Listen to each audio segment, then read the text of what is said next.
I think it is actually human nature to love humanity unless you are indoctrinated otherwise.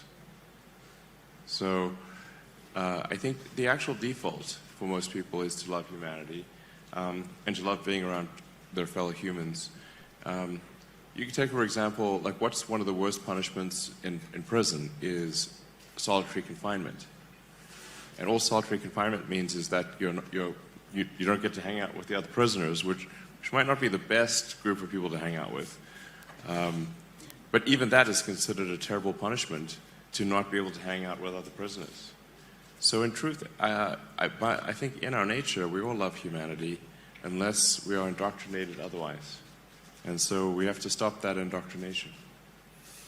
So how do you think that people ought to pursue that? Because obviously we have seen indoctrination at a wide variety of levels, ranging from sort of soft indoctrination in various schools in the West to very, very hard indoctrination that you see in, for example, the Gaza Strip, where kids are literally, unfortunately, at very young ages, they have graduation ceremonies that we've seen tapes of where they're reenacting kidnapping of Israeli soldiers or killing of Israeli soldiers, for example. That fundamentally has to be addressed, or there will not be peace.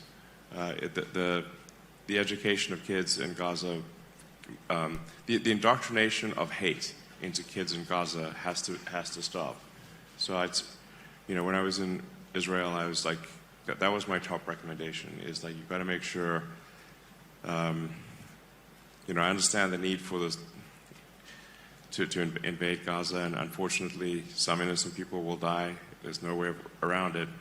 But the most important thing is to ensure that afterwards that the indoctrination, where kids are taught from as soon as they can understand language, that their goal is to kill Israelis. And if you're told that from when you're a toddler, well, you're going to believe it. And that needs to stop. Yeah. On a technological side, what do you think can be done there? Because actually this is one of the areas where the Gaza Strip isn't famous for its internet access.